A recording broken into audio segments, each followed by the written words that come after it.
I'm Chris. And I'm Jesse. And this is Raw and Real Podcast. We are professional photographer and videographers. And we'll be talking about everything photo and video and everything you need to know.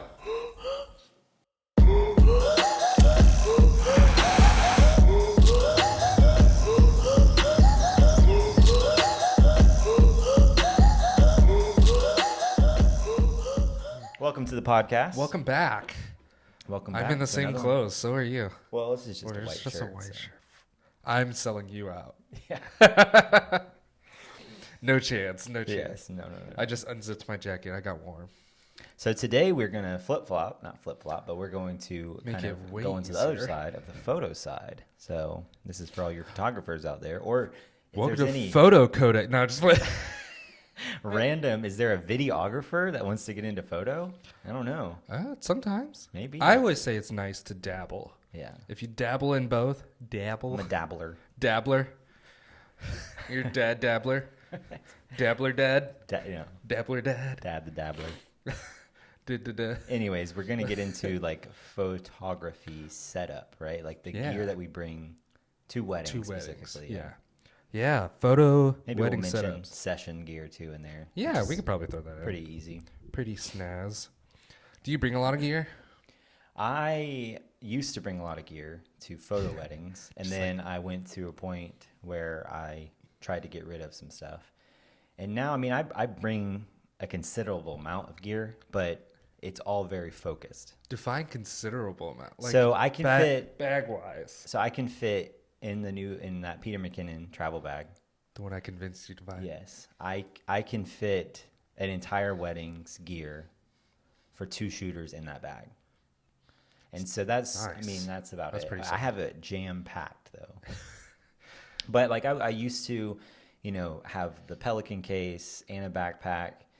And then when I was into off-camera flash for receptions, I would be bringing, some like light stand bags, the lights and stuff. So, oh my, no way. Yep. No. I've always been like a minimalist when it comes to stuff. Yeah, probably, but like I feel like that's what makes me me / better, because when I have too many options, I'm like, oh, swap lens. Yeah. Oh, swap a lens. That's how I found myself with video, but we'll talk about it later. Yeah. But yes, photography, like when you first start, you don't really know what you're going to need. You don't really know what you're going to like, what you're going to be good at. So once you do it for a while, you kind of like, hey, I always use this camera with this lens. And then the second shooter uses this camera with this lens, which is my wife. She's not the second shooter. We both kind of, could we say, co-lead the weddings. We're both the primary shooters. Same. But she always uses one camera with one lens, and I know it. And I know what we're going to do for the reception. So it's all very, like, I have everything down. So you don't bring a lot. You can fit your whole wedding. I could fit mine and Kara's gear. Do you ever do only photo weddings with just you, or do you second shoot with I shot your wife? I've shot a few. Just by myself. We have a few planned out for just me this year as well. Same with her. She can definitely handle it. But she's very meticulous with her gear, so she doesn't let me pack it in my bag. Oh, okay. We could easily fit all of our stuff in my bag. But that's fine. Like, she's just very particular of her things, which is cool. It's cute. Yeah. It's cute. She's very, this camera body goes here. And then, that's backwards. Here we go. So I, not exactly like that, but with how I pack my gear. So for a while I had just brought the Pelican case and then my backpack with a little bit of stuff in it. And so just recently I switched over to the backpack so that I can carry it all on my back and not have to lug the Pelican case places, which Pelican case and the backpack are about the same size. But I had a place for everything, and everything goes in a specific spot, and it's how I tell if I have everything. So at the end of the day, I can look at the bag at like when the reception's ending, when you're tired, ready to go, everybody's like breaking down the whole wedding. I can clearly look at my gear and say 1, 2, 3, 4, 5 lenses, 1, 2, 3 cameras. I can look at the cards. Everything has its place, so it's not all just thrown in there, and I have no idea what's going on. So in the sense that like I'm meticulous in that way, if that makes sense. Yeah. I mean, you should always double check and make sure you have your stuff with you. Yeah. Do you use flash or no? Yes, I do use flash. I don't use flash at all. Yeah. So that probably saves me a lot of space. Yeah. But Yeah. For photo, flash is, it is pretty It makes cool. it better. I think that like more, you're able to get more, and the photos are easier to edit, and you're not like they're not breaking down as far as low light or anything like that. That's why I buy that camera. Yeah. That's why I bought that.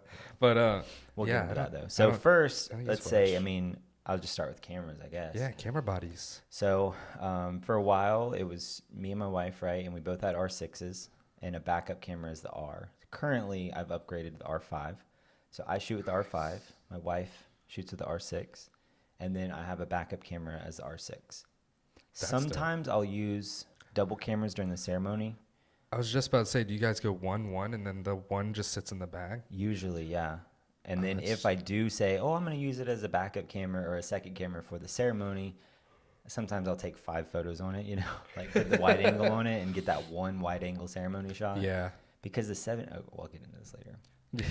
So cameras, yeah, those are my cameras. Okay. For I got the R3 Okay. and then the R5.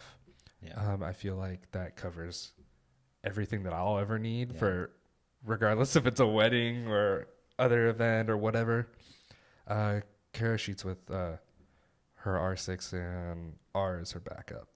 I do have to say, though, I kind of liked it when we just had R6s because R5 is just overkill for a wedding. The photos, I use that files are so 90% of big, the time. and it's good, like in the sense that I have it in the bag and I'm like, how can I not use this camera? Yeah, it's so good. How can is. I not use it for the entire wedding? But then, there's just so big files, and Some I can chunky compress them boys. after the fact, but Yeah.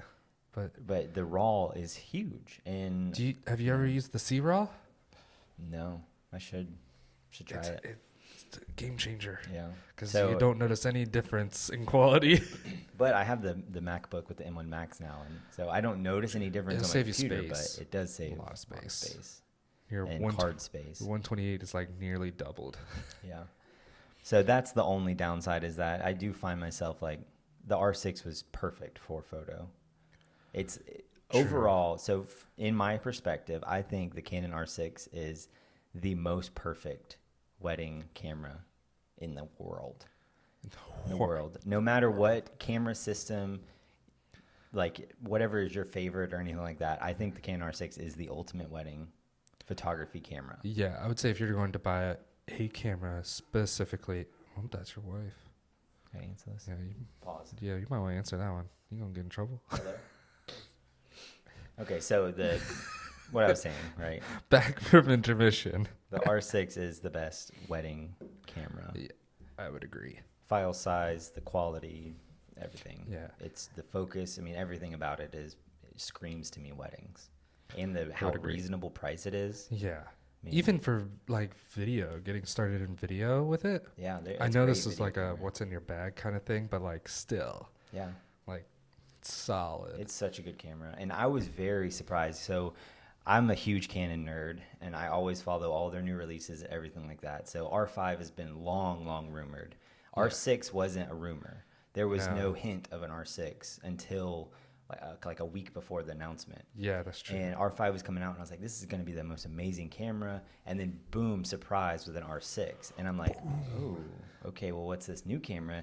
And it didn't seem as good. And I was like, man, it's just like a dumbed-down version. I'm not going to like it. And R5 was insanely limited, and I missed out on the pre-order of that one by just because I was an hour or two before it or after it launched. That's how it is. I missed the pre-order. Then the R6, I was able to get with a kit lens. That's solid. In like, I forget when it was, but a few months after launch, it was in stock, and I was like, bought 2 of them right away. And I'm just so surprised. It has the same exact autofocus, the same exact processor, the same exact like actual operating system. Everything's the same except the sensor is a little different. Well, it's like the very 1DX different. sensor. But it's the 1DX Mark III sensor, which is their top of the line camera still. Beast. So anyway, so yeah, R6 is amazing, and I miss having to use it. Does that make sense? I miss it. What lenses do you pack? Yeah, so for me, I bring my favorite lens right now is the 50 1.2L. Love that lens so much. It's pretty.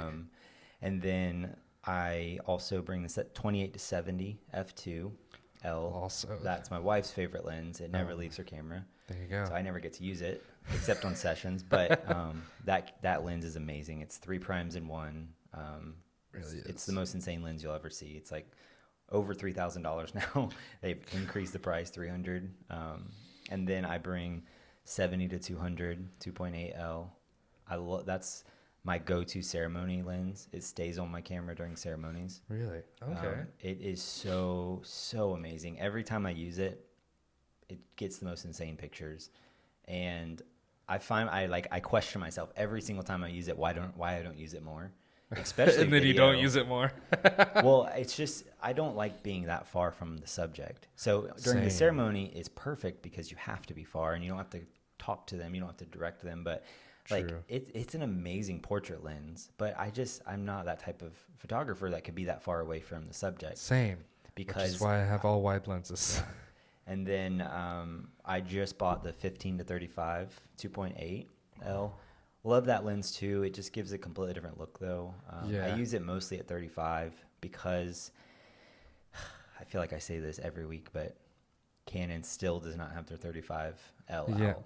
And they have a 35 1.8, which I have, but I don't even really bring it anymore. I'm curious why it isn't out yet. I feel like that's doing like their number one. Crazy with it. I'm guessing. They would have to, because I feel like there's already a 35 1.2 out. So like having a 35 1.2 wouldn't be like the most ridiculous thing. But it's the 35 1.2 for an RF. For a mirrored sensor, I think. Right? No, are you talking about the Sigma ones for No, that's for Sony. Sony's mirrorless though. Okay. Yeah, that's as far as I know the only one with autofocus. Yeah. That's the only one that's out. So I mean, I'm guessing they're trying to do maybe a 35-1 or put an IS in it, or they're trying something really. That would be the only thing I can think of why it's taken so long. You know, but something is happening, and it's going to be a day one pre-order. You hurry up, Canon. It's going to be my favorite lens when it comes out because 35 has always been my favorite focal length, and I haven't been able to get it properly because I have. It's not that the 35 1.8 is bad. It's just that I have lenses that are 10 times as the price, and I feel bad not using my $3,000 lenses. That's my wife's favorite lens. But it is, and I love her work. So it's, I mean, it's an amazing lens for the price. And so other than that, I don't bring anything else. Those are the 4 lenses that I use. That's solid. I used to carry a macro with me. I had the 100 macro. Yeah. When I was EF, the previous just never used it. Mount. I only used it for 5 photos right at the beginning for the detail shots. But I don't value those as much anymore. I get the wide shot details, and clients love them. Because you never hear anything back from the client about it, and everyone feels the need to, I need like that super tight, clean macro shot. You really don't. I don't feel like I ever need to get that shot. So those are the lenses I bring for a photo. Very minimalistic. I mean, I think I said that already, but I have the 24-70 that we're shooting on now. Keep in mind, all of my lenses have mist filters on them. So this one has the 10% Cine Bloom, and then I have the 51.2. I used to bring the 35 to weddings as well, but it just stayed more in my bag the more I used the 50. For some reason, I just like that look. And I also, in the 24-70, have the 35 focal length that I zoom into quite a bit. So like, the 35 1.8 kind of stays at home now. But yeah, that's all I have and bring. So no zoom, no 70s, no tellies, no teles. Kara has the 35, but she likes a light setup. So like now she has the 85. Yeah, and now she has the 85. So she has the 35 and the 85. Does she use it now? Like more? Quite a bit. Especially in the ceremony that we just shot. Like she used that quite a bit. It's really going to help us out, in my opinion, more so for the Catholic weddings that we do, because you can't get anywhere near like the altar kind of thing. And 35 is obviously way too wide to get any kind of emotion or their faces or anything like that. So Catholic weddings are just hard. So, yeah, those are 4 lenses we bring. We don't share. Oh yeah. Like I said, she's very meticulous, which is like, I like it about her because I know I don't have to ever worry about her stuff. Yeah. Like, or her being careless, because she's like, as soon as it's not being used, it's like in the bag. In the bag it goes. So me and my wife share, but again, she only uses the 28-70, so I don't have to share. Yeah, so it's that just much one with lens. her. Yeah.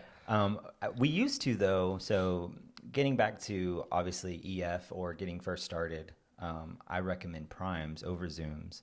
So when I first started, I had 35, I had the 50, 85, and then 70-200 were kind of my staples. I didn't have, the only zoom I had was that 70-200.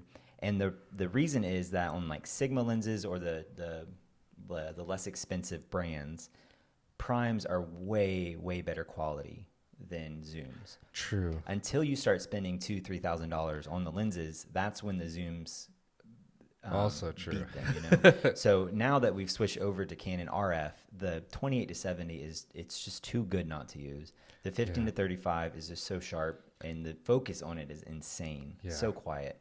The 70-200 again is amazing. There's rumors of a 70-135 f2, which that would be kind of dope. Amazing. I would rather snag that than the 70-200. So definitely starting out, don't get like the really cheap 24-70 Sigma. That one is just not. I would say it depends on the system that you're on. All the style, because there's some people that put that on their camera and just roll with it. But true, yeah, that depends. I feel like it depends on the brand you use. Yeah, because the Sigma 24-70 for Sony E-mount, in my opinion, is way better than the G Master 24-70. Okay, but I think they're getting ready to come out with the version 2 of that. They need to. That lens has been out for a long time, and there's been so many improvements made from other brands to where it's like, that's the last thing you should buy. So do you bring like any like specific accessories? So for photo, I mean, obviously you got SD cards, plenty of batteries, all of the kind of ones that you need. True. And then I use flash, but we'll talk about that next. And then I like some filters, so I also have Cinebloom. I have Bloomy boys. I also have the Peter McKinnon Mist, which is a ND filter as well. I don't use it as much for photo, but I do find myself using it for like some artsy shots during the reception. Ones I do like dragging the shutter, and that requires a really high aperture, blocking out the light. Or you can put an ND filter and get a little bit. But wouldn't you use that with a flash? Yeah, that's with the flash too. And the other accessory I use, so I used to bring prisms a lot. I've kind of gone away from it. Yeah. It's kind of a cycle thing for me. I'll get really into it for a couple months and then get out of it. Just not use them. I've kind of used them, and I kind of got my joy out of them. So we'll see if I get back into them eventually. And then the other thing I bring is actually a video light. Okay. And it's just this little tiny cube. I think it might be a Lume Cube. Lume Cube. See their ads like all the time. It just sits right on top of the camera. It was like $60 to $80 on sale. Oh, okay. And that's not bad. It is so super powerful. I use it on like setting 1 or 2. I don't even ever have to get to the brightest setting. Oh, nice. And it lasts, on setting 2, it lasts for like 4 hours or something, they say. So what I use it for is I'll use it for the sparkler exit. I'll put it on top of my camera, and it just adds in that bit of kind of daylight feeling light on their faces, so that it'll focus really good and I don't have to use flash. And it helps out so much on sparklers, so that you don't have to use flash, but you still get the ambiance of the orange sparklers, but you also get a perfectly lit image that you're not having to, I've never thought about that. But it works out, and I'll show you in a couple weeks. Heck yeah. Weddings. But other than that, I don't really have any other accessories that I use. Mine are just filters. A lot. Like I said, the Cinebloom, Black Pro Mist filter. I like that one a lot because it keeps the contrast of the image better. This one kind of like lifts the shadows a lot. Mm-hmm. And then some lens cleaners. Yeah. I bring that. Batteries, SD cards. I bring chapstick too for the. I don't even. I'll do chapstick on a Cinebloom, and it's just insane. There's not enough blur here. Yeah, I really do keep it as small as I can. Yeah, that's really it. And then the flashes I use are Flashpoint or like Zoom XL, whatever, Lion. Yeah, I think Kara bought the same thing. Yeah, they're kind of knockoff brands of Profoto A1s, which are the top flashes. They're like over $1,000. Yeah. Wow. These ones, they're only a few hundred, and they're comparable in all the tests to that A1. It's a round head flash. Okay. It has a magnetic top, and I have the round diffusers that just kind of magnetize right on top of it. Diffuses the light. We do bounce flash, so we bounce it off the back of the back wall or ceiling. So it bounces off the wall and then goes onto their face with the diffuser. It's very soft on everything, so it's not super sharp, like super bright highlights or anything like that. And it works out really well. So we have 2 of them. We'll both use flash. Sometimes we'll have one as the bounce flash, and then we'll use one, and we'll face it right at the subject, and that's when we do shutter dragging. Nice, yeah. But you do no flash? No, so. I don't. Not at all. My bag is 1,000 times lighter. But yeah, I think we both have the same Peter McKinnon bag, so that's it. Nice. Hopefully this was a lice. Hopefully this was the lice. I can't speak anymore. Lice. This was a nice break from all the techy talk. Yeah. From the last one. So, well. Thanks for joining us. See you guys on the next one. Peace. Maybe we'll drop a photo of our bags. Oh, okay, sure. On here. Yeah. All right. Ta-da. See you in the next one.